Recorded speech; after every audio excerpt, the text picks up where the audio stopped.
একদিনে 20টা ইংলিশ বাক্য শিখতে পারবে না, তাহলে আর ইংলিশ শিখবে কি করে ভাবছো?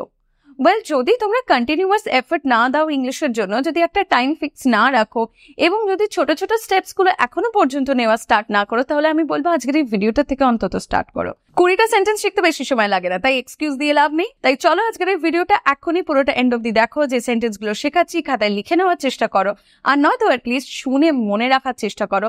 অ্যান্ড এই কন্টিনিউয়াস প্র্যাকটিসের মধ্য দিয়ে কিন্তু আমরা একদিন নিজেদের গোল অ্যাচিভ করতে পারবো। ভুলো না যে ছোট ছোট পদক্ষেপগুলোই কিন্তু আমাদের গোলস অ্যাচিভ করার জন্য চাবিকাঠি হয়ে দাঁড়ায়। চলো শুরু করি তাহলে, দেখে নিই প্রথম বাক্যটা কি রয়েছে। কাঁটা দিয়ে কাঁটা তোলা। Using a thorn to remove a thorn. Using a thorn to remove a thorn. Thorn মানে হলো কাঁটা। এটা একটা প্রবাদ বাক্য, যেটা ইংলিশে ট্রান্সলেট করলে এরকম দাঁড়ায়। মনে রাখতে হবে, সব বাংলা প্রবাদ বাক্য কিন্তু ইংলিশে ডিরেক্ট ট্রান্সলেট করা যায় না, এবং ইংলিশের ট্রান্সলেশন সেখানে চেঞ্জ হয়ে যায়, ইংলিশের সেন্টেন্স চেঞ্জ হয়ে যায়। চলো দেখে নিই পরের সেন্টেন্সটা কি রয়েছে। সবকিছু আমার মাথার উপর দিয়ে গেল। মাথার উপর দিয়ে গেল ইংলিশ হবে over my head. Everything went over my head. Everything went over my head. তুমি আমাকে কেন ভুলে গেছো? Why have you forgotten me? Why have you forgotten me? WHY এর উচ্চারণ কিন্তু আমি ওয়াই করেছি, হোয়াই করিনি। একটু খেয়াল করবে, এখানে উচ্চারণে ওয়াই হবে, এখানে এইচটা সাইলেন্ট থাকবে। অ্যান্ড তার সাথে ভুলে যাওয়ার জন্য আমি ইউজ করেছি ফরগট ওয়ার্ডটার। এখানে আমি যেহেতু প্রেজেন্ট পারফেক্টে কোয়েশ্চেন করেছি, হয়েছে why have you forgotten me. পরেরটা দেখি, এখান থেকে একটু সরে যাও। Move a bit from here. Move a bit from here. একটুর জন্য আ বেট ব্যবহার করেছি। টাকাটা দিতে হবে। The money has to be paid. The money has to be paid. তোমার এত উদাস দেখাচ্ছে কেন? Why do you look so down?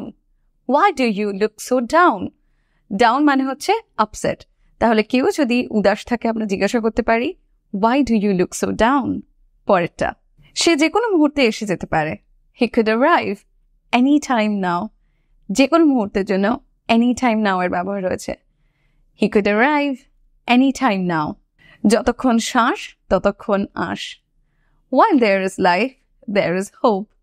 While there is life, there is hope. এটাও একটা প্রবাদ বাক্য, কিন্তু নিশ্চয়ই দেখেছো যে ইংলিশে এটা চেঞ্জ হয়েছে। সো ইংলিশে প্রবাদস গুলো আমাদের ইংলিশের মতন করে বলতে হবে।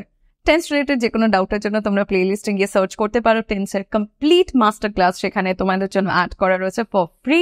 সো এখনই গিয়ে তোমরা সেই কোর্সটা ভিজিট করতে পারো অ্যান্ড নিজেদের টেন্সের সমস্ত ডাউট আজকেই ক্লিয়ার করতে পারো। আমি তোমার উপর নজর রাখবো। I'll keep an eye on you. I'll keep an eye on you. আমি তোমার হাড় ভেঙে দেবো। I'll break your bones. I'll break your bones. কি উপদ্রব! What a nuisance! What a nuisance! আমাকে শেখাতে এসো না। Don't try to teach me. Don't try to teach me. ঘুঘু দেখেছো, ফাঁদ দেখোনি। You must not see things with half an eye. You must not see things with half an eye.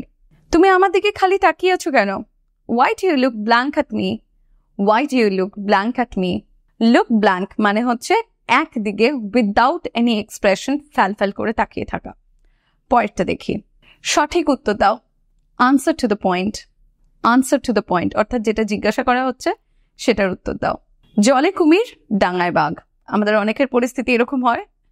Between the devil and the deep sea. Between the devil and the deep sea. পাগলামির একটা সীমা থাকা উচিত। There should be a limit to the madness.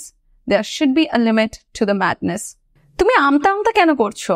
আমতা আমতা করা মানে অর্থাৎ কিছু বলতে গিয়ে বারবার করে আটকে যাওয়া বা 10 বার করে একটা জিনিস নিয়ে ভাবা এবং সেটা বলতে না পারা।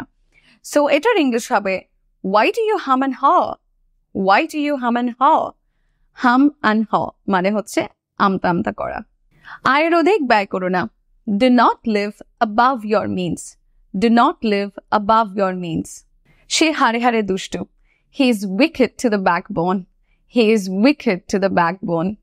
লাস্টের দুটো কিন্তু প্রভাব। And that's it guys. বেশি সময় লাগলো কি শিখতে? একদম না। এই ছোট ছোট পদক্ষেপগুলোই আমাদের নিতে হবে and মনে রাখতে হবে যে আমাদের প্রত্যেক দিন প্র্যাকটিস করে যেতে হবে। আরো এরকম অ্যামেজিং ইংলিশ লার্নিং কন্টেন্টের জন্য এই চ্যানেলটা যারা এখনো সাবস্ক্রাইব করেনি চট করে সাবস্ক্রাইব করে দাও, কারণ তোমাদের কাছে সাবস্ক্রিপশন ফ্রি হলেও আমার কাছে সাবস্ক্রিপশন কিন্তু ভীষণ দামি। It shows that how much you love me and respect me, and also পরের কন্টেন্টের জন্য আমি এখান থেকে এনকারেজমেন্ট পাই। অ্যান্ড অবশ্যই ভিডিওটা ভালো লাগলে লাইক করবে, কমেন্ট করে জানাবে কেমন লাগলো, অন্যকে শেখাতে শেয়ার করবে। চলো দেখা হচ্ছে আবার পরের ভিডিওতে খুব তাড়াতাড়ি। Until then, stay connected.